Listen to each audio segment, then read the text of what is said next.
Lahore zoo को privatise कर दिया गया है।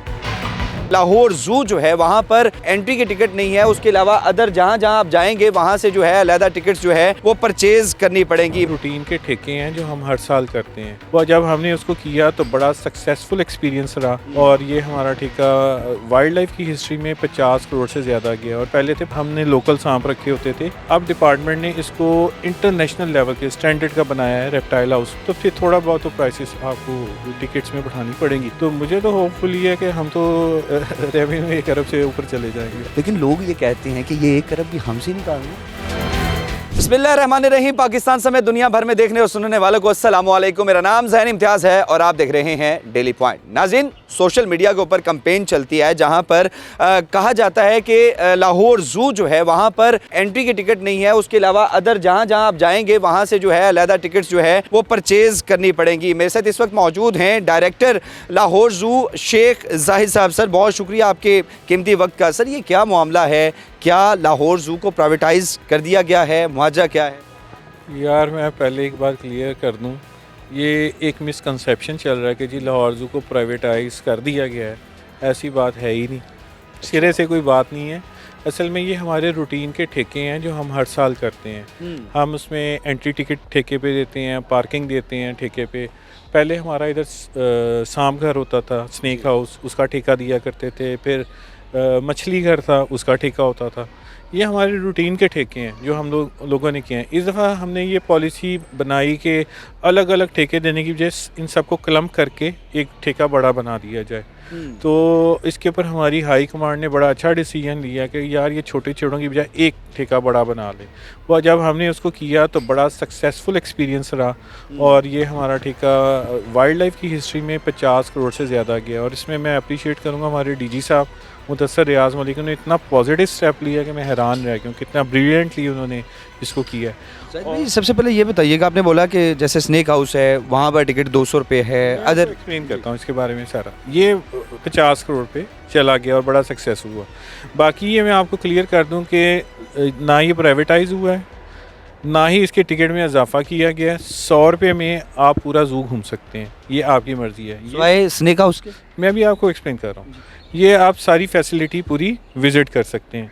ये चीज़ें फैसिलिटीज़ जो अब नई बनाई गई हैं, ये असल में पहले थे हमने लोकल सांप रखे होते थे, अब डिपार्टमेंट ने इसको इंटरनेशनल लेवल के स्टैंडर्ड का बनाया है रेप्टाइल हाउस। इसमें अमेज़ॉन और ये सिंगापुर, थाईलैंड और मुख्तलिफ़ किस्म की जगहों से हम लोगों ने सांप वगैरह मंगा के, मुख्तलिफ़ रेप्टाइल्स मंगा के वहाँ हमने हाउस किए हैं। और आप ये देखें कि एक गवर्नमेंट ने एक इंटरनेशनल लेवल की फ़ैसिलिटी डेवलप की है ताकि लोगों को सस्ती तफरी मिल सके। अब आप मुझे ये देख लें कि अगर आप इसको बाहर के ममालिक के ज़ू से कंपेयर करें तो आप देखेंगे कि वाकई ये आप दुबई के ज़ू से कंपेयर करें, उससे ये कम्पीट कर सकता है। इतना माशाल्लाह अच्छा ये डेवलप हो चुका है। बाकी ये है कि जहाँ एनिमल्स वगैरह हैं, ये तफरी बहुत सस्ती है इस लिहाज से। अब आप बाहर के ज़ू में देखने चले जाएँ ना तो वहाँ डॉलर्स में आपको पे करना पड़ता है और यहाँ 100 रुपये का टिकट है जो कि मेरे ख्याल में 35 या 40 सेंट सारे बनते हैं। इसमें हम लोगों ने हमें गवर्नमेंट की तरफ से फंडिंग नहीं होती, हम अपने रेवेन्यू खुद जनरेट करते हैं। ये जो रेवेन्यू जनरेट करते हैं ये हमने जानवरों की खुराक पे ख़र्च करना है, उनकी ट्रीटमेंट पे, जो मुलाजमीन यहाँ काम कर रहे हैं उनकी तनख्वाहें वगैरह भी हम यहीं से निकालते हैं। सर, मुझे ये बताइएगा, साल 2024 में लाहौर ज़ू का कितना रेवेन्यू जनरेट हुआ? जी, 2000 एक चीज़ मैं आपको क्लियर कर दूं, लाहौर ज़ू जो ओपन हुआ है ये बड़ी ईद के बाद वेरी नेक्स्ट डे जो है वो हम लोगों ने ओपन किया था। पहले ये 8 माह से ये बंद पड़ा हुआ था।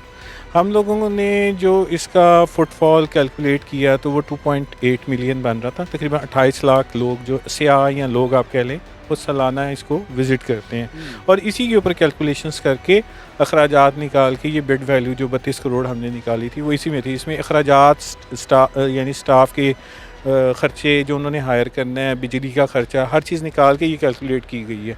बाकी ये है कि मैं आपको 2-3 फिगर्स ऐसी देता हूँ, आप खुद हैरान होंगे। 14 अगस्त पे मेरा जो है वो फ़र्स्ट एक्सपीरियंस इसका हुआ तो आप बिलीव नहीं करेंगे कि तकरीबन 50,000 लोगों ने जो है उसको वो विज़िट किया जनाब। हमने तकरीबन 50 लाख रुपया एंट्री और पार्किंग से इकट्ठा किया एक दिन में। सर ये बड़ी अच्छी जगह है, लोग आएंगे, अप्रिशिएट करेंगे। अब इसमें गवर्नमेंट ने कितनी अच्छी फैसिलिटीज़ बनाई हैं। एक्वेरियम्स बना है, उसमें हम पहले ताज़े पानी की लोकल मछलियाँ रखते थे, अब हमने उसमें मैरीन एक्वेरियम्स भी बनाए हैं और इसमें हम मैरीन फ़िशेज़ रखेंगे। लोगों को वहाँ फ्रेश वाटर फ़िशेज़ भी देखने के मिलेंगी और मैरीन भी मिलेंगी और स्टूडेंट्स को एक अपॉर्चुनिटी मिलेगी, यूनिवर्सिटी स्टूडेंट्स को रिसर्च कर सकते हैं उसके ऊपर। सही साहब, आपने बड़ी अच्छे तरीके से क्लियर किया, लेकिन सवाल वही है, वो घुमा फिरा कर बात वही है कि एक उसी के ऊपर ही आ रहा हूँ। जहाँ तक टिकट का है, किसी को कंपल्शन नहीं है कि जी वो हम ज़बरदस्ती उसको टिकट दे रहे हैं। अगर आपका दिल चाहता है रेप्टाइल हाउस देखें, इतनी अच्छी फैसिलिटी को देखने के लिए आप 200 रुपये पे कर सकते हैं, कोई ज़्यादा नहीं है ये। अगर आप बर्ड्स को फीडिंग एक्सपीरियंस अपने हाथ से कराना चाहते हैं, उनको सीड्स खिलाना चाहते हैं, हमने वॉक थ्रू एवरी बनाई हुई है, उसमें आप अंदर घूम सकते हैं, बर्ड्स को अपने हाथ से सीड्स खिला सकते हैं। अगर आपका दिल कर रहा है तो आप 100 रुपया पे करें, करवा लें। नहीं दिल चाह रहा, बाहर से देख के चले जाएं। इस तरह एक्वेरियम्स का भी यही है। इस तरह होलोग्राम जो हमने बनाया है, वो मैं तो हैरान हूँ, इतनी अच्छी इन्होंने फैसिलिटी बनाई है। उसमें VR है और MR है, मिक्स रियलिटी है, होलोग्राम है।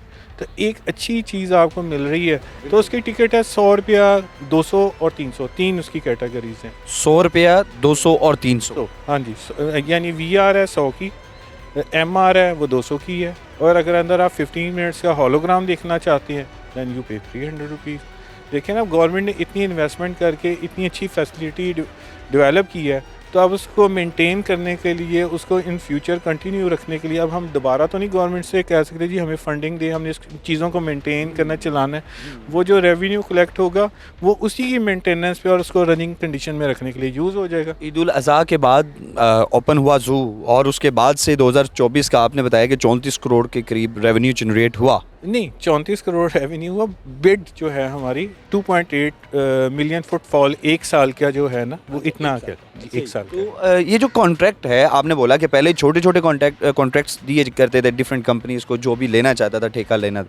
अब आपने बड़ा कॉन्ट्रैक्ट दिया है। पहले कॉन्ट्रैक्ट्स की क्या पॉलिसी होती थी और अब क्या कॉन्ट्रैक्ट की पॉलिसी चेंज की गई? नहीं, इसमें पॉलिसी कोई भी चेंज नहीं है। ओपन बिडिंग प्रोसेस था और इसमें तमाम रूल्स और रेगुलेशंस को कम्प्लीटली फॉलो किया गया है। इसमें यह है कि पहले हम मुख्तलिफ छोटे छोटे कॉन्ट्रैक्ट्स को डिवाइड करते थे। हमें हर ठेकेदार के पीछे जाना रहता था, भाई जी इंस्टॉलमेंट टाइमली जमा करा दें, आपका टाइम पीरियड हो गया। हमें मनी कलेक्शन में बड़ी मुश्किलात पेश आ रही थी। अब आपने देखा जिस तरह अब रुपीज़ डिवैल्यूएट हो रहा है और करेंसी की वैल्यू डाउन हुई है थोड़ी, मगर ये है कि एक्सपेंसेस फिर बढ़े हैं हम लोगों के, उन चीज़ों को चलाना, मेंटेन करना, सैलरीज निकालना या कुछ है, तो इस वजह से प्राइसेस वही हैं।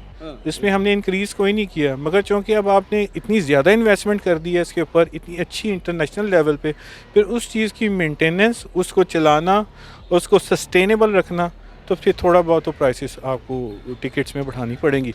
मगर वो भी नई टिकटें, पुरानी टिकट में कोई इजाफा नहीं। आप 100 रुपया में टिकट लें, पूरा ज़ू घूमें। भाई ये बताइएगा, कितना रेवेन्यू जनरेट करने का मिशन लेकर आपने 2025 को वेलकम किया? मेरा तो अभी प्रोग्राम है कि मेरे हाई अप्स तो जिस तरह जा रहे हैं, मुझे लगता है कि 2025 में अभी जो नए प्रोजेक्ट्स वो लॉन्च करने चाह रहे हैं, इसमें कल डीजी साहब हमसे डिस्कस कर रहे थे। अभी वो हिल टॉप कैफ़े का है उनका प्रोग्राम। फिर बाहर जो है वो फास्ट फूड का एनिमल शेप कंटेनर्स लगा के वो भी बनाना चाह रहे हैं इधर। फिर इसमें सोवेनियर शॉप वगैरह बनने जा रही है इंटरनेशनल लेवल की। तो मुझे तो होपफुली है कि हम तो रेवेन्यू 1 अरब से ऊपर चले जाएंगे। कहाँ हम 14 करोड़ कमाया करते थे और कहाँ हम 1 अरब पे चले जाएंगे। ये असल में होता है कि बिजनेस टैक्टिक्स है। आपने एक अच्छी खूबसूरत बात की कि कहाँ 14 करोड़, कहाँ 1 अरब, लेकिन लोग ये कहते हैं कि ये 1 अरब भी हमसे निकालना है। नहीं, पहले वो कहते थे कि हमने जगह, अब मेरी बात सुनिए, इसको आप उससे हमने लोगों से नहीं निकालना, ना बाइंडिंग है लोगों पे। अगर हम ऊपर हिल टॉप कैफ़े बनाएंगे, अगर आपका दिल चाहता है अपनी फैमिली के साथ में खाना खाने ऊपर चले जाओ, भाई जी आपने होटलों में MM आलम पे भी जाके ना 2500 या 3000 पर हेड पे करना है, तो यार इधर भी इंटरनेशनल लेवल का आपको फूड मिलेगा। तो आप पे करें और खा लें, नहीं दिल चाह रहा ना खाएं। और प्राइस रिजनेबल होंगी क्या समझते हैं? जाहिर सी बात है, अगर आप MM आलम रोड पर बात कर रहे हैं तो गरीब बंदा तो MM आलम रोड पर नहीं जाएगा ना। मेरी बात सुनिए, अंदर कैंटीन्स वगैरह बनी हुई है, देखें मेरी बात सुनिए, अंदर कैंटीन्स पब्लिक की बनी हुई है, वो वहाँ से भी फूड ले सकते हैं और वहाँ भी क्वालिटी फूड मिल रहा है, उसमें कोई दो राय नहीं है, कोई कॉम्प्रोमाइज़ नहीं है। और ये जो चहमगोइयाँ चल रही हैं कि लाहौर जू लूट के खा रहा है, उन लोगों को क्या मैसेज क्या देंगे? सर लूट के तो कुछ भी नहीं खाया गया। अब आप देख लें, आपको फिर भी वही तफरीह 100 में हम कह रहे हैं कि आप देखें। हाँ, जो एक्स्ट्रा गवर्नमेंट, देखें मेरी बात सुनिए, गवर्नमेंट कोई भी चीज़ बनाती है, उसकी इन्वेस्टमेंट है तो गवर्नमेंट चाहती है इन रिटर्न उसको चलाने के लिए। अब हम मेंटेनेंस जो हमारा खर्चा हुआ है गवर्नमेंट का वो भी उसको मिले, और फिर ये है कि उसकी मेंटेनेंस जो है वो फिर गवर्नमेंट उधर से ही निकाले। ये तो नहीं ना बार बार हम गवर्नमेंट से कहेंगे जी हमें पैसे दो, हमने इसको मेंटेन करना है। तो वो हम ये चाहते हैं कि गवर्नमेंट को मैं यही चाहूँगा कि एक बड़ी अच्छी फैसिलिटी है, इसको एंजॉय करें। आप पे कोई कंपल्शन बाइंडिंग नहीं। अगर आप अपने बच्चों को इंटरनेशनल लेवल की कोई चीज़ें दिखाना चाहते हैं, उनको एक्सपीरियंस करवाना चाहते हैं, तो बच्चों को कहें कि आएँ ज़ू और एक दफ़ा उनको लाजमी एक्सपीरियंस कराएं। और अगर आपका दिल करता है कि इन फ्यूचर हम उसको दोबारा विज़िट करें, वो आपकी है, मगर एक दफ़ा ज़रूर देखें उसको। लेकिन आसान लफ्ज़ों में यह कि लाहौर जू लूट के नहीं खा रहा। लाहौर ज़ू लूट के नहीं खा रहा, बल्कि आप इसको एक दफ़ा देखें, जो आपके माइंड में जो है ना कि शायद ये कि गलत मिसकंसेप्शन है वो दूर हो जाएगी। बहुत शुक्रिया जी। नाज़रीन, डायरेक्टर साहब हमारे साथ मौजूद थे, लाहौर जू के डायरेक्टर हैं शेख जाहिद साहब। सर बहुत शुक्रिया आपके कीमती वक्त का भी। और ये जो जुमला है जो कहा जा रहा था कि लाहौर जू को प्राइवेटाइज़ कर दिया जा रहा है, वो सबसे बड़ी चीज़ ये है कि वो गलत पर मबनी ख़बर है, मिसकंसेप्शन है, क्योंकि यहाँ पर अभी भी ये चीज़ क्लियर हुई है कि यहाँ पर किसी भी बंदे को ये जो भी ये सोशल मीडिया के ऊपर कंपेन चला रहे हैं उनको आगाह किया जा रहा है कि ये लाहौर जू प्राइवेटाइज़ नहीं हो रहा। हाँ जी, कॉन्ट्रैक्ट्स जो है वो चेंज होते हैं, ईयर बाय ईयर चेंज होता है, इसको मज़ीद बेहतर किया जा रहा है। और जो टिकट्स के हवाले से, जो रेवेन्यू के हवाले से सारी गुफ्तगू आपने मुलाहिज़ा की, अपनी कीमती राय से ज़रूर आगाह कीजिएगा। आपसे दोबारा मुलाकात होगी अगली वीडियो में। अल्लाह ने के बाद।